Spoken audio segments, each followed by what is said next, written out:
out. So if we go back to setup and do a measurement, we'll actually have our first picture now of the end-to-end S parameters of the device under test. We've de-embedded the left port, we've de-embedded the right port, and we're now looking straight through from VGA pads to SMP connectors.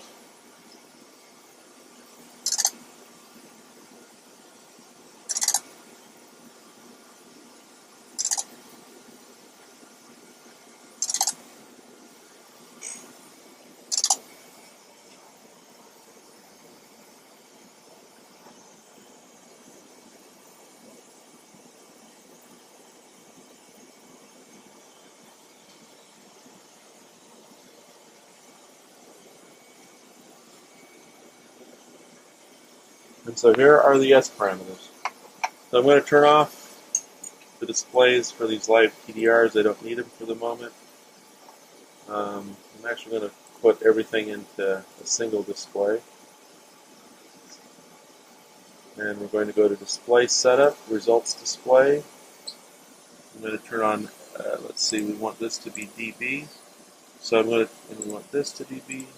I'm going to look at S11 differential, S12 differential, S21 coming the other way, and S22. And then I'm actually going to go over and reset the zooms on all of these.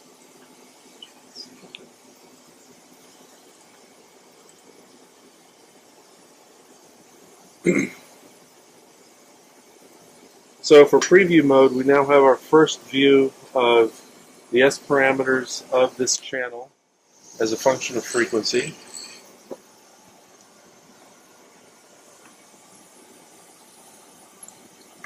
We turn off the reflection ones so we can just look at the transmission terms. So these are the transmission terms, S21 and S12, so forward and backwards transmission differentially. And there's some structure in it, but if we look at I'll show you in the impedance plot, there's reasons why we see that structure. At the very least, there's a capacitor in series with the transmission line right at the output of the BGA. That's giving us some discontinuity. And then we also have some discontinuity at the SMP pads. So from end to end, from BGA pads to SMP pads, this is the transmission terms. And we're measuring somewhere in the range of -3 to -4 dB at 12 gigahertz.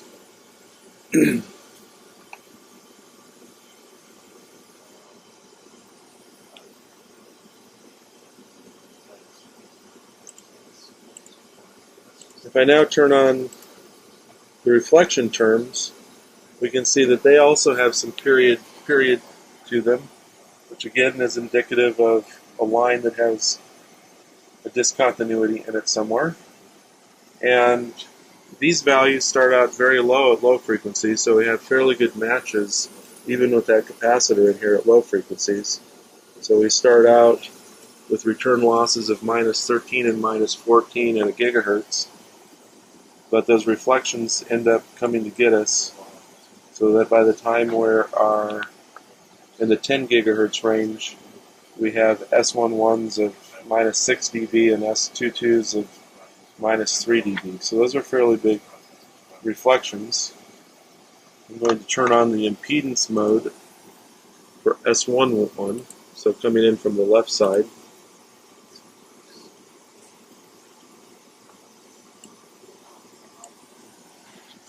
And we're actually going to be able to see those discontinuities on the display. So this is, we start at the BGA pad, which has a differential impedance of about 83 ohms, which is off from the 100 ohms. So that's a bit of a discontinuity. In this region, this corresponds to the series capacitors in the differential line. We get through those series capacitors and then we get into the uniform differential line. Now this has a remarkably good impedance match. This is in the 100 to 105 ohm range. And at the far end, we end up with a very big capacitive dip just as we go into the SMP connector. So these discontinuities at the both ends are causing the higher reflections in the period in the S21. So we can actually further refine this and actually dial in some additional de-embedding information and try to get rid of those discontinuities so that we're just looking at the differential trace itself. So I'm actually going to start looking at the differential trace at, this looks like 60 picoseconds. So if I get that capacitor, looks like we're through the capacitor after about 60 picoseconds of transition. So on the port 1 side, I'm going to go to gating, and I'm going to add 60 picoseconds.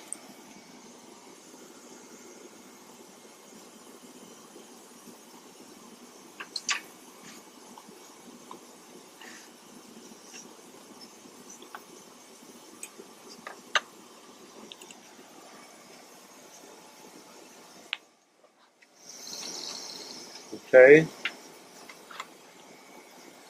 I'll explain that starting point being really low a little bit later because we don't really understand it. It's numeric, it's not really there. And then I'm going to go, now I'm going to look at S22 in the Z domain. So this is now looking at our line under test from the SMP ports. And I want to get through this really nasty SMP transition. So I'm going to start there, and the SPARQ says that that's 67 picoseconds from where we were starting.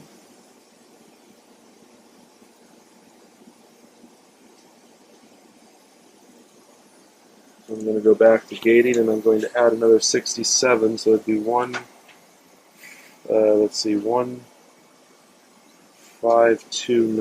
So 1529 picoseconds. I'm not going to adjust the loss. It's such a small length.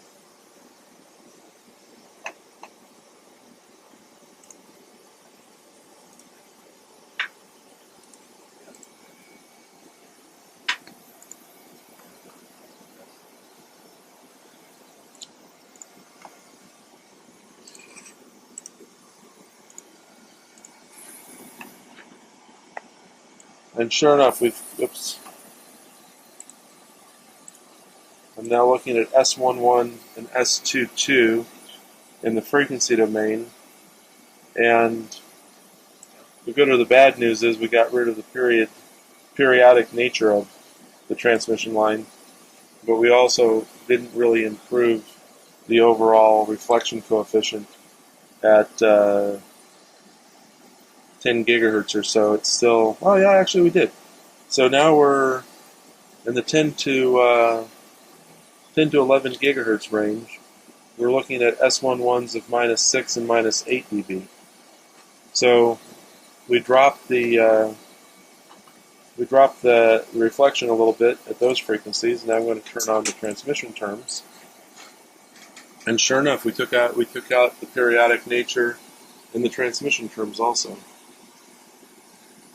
So this is now looking at S21 and S12 of just the uniform transmission line without the SMP transition discontinuity and without the capacitor discontinuity.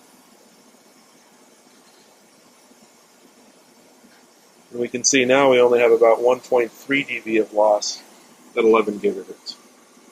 So it indicates that the line as is had good reflections that were reducing the overall S21 and S12. We gated them out with some success, maybe not perfectly, but we gated out those discontinuities with the capacitor and the SMP, and now we're looking at just the uniform line, and it's actually not bad in terms of loss.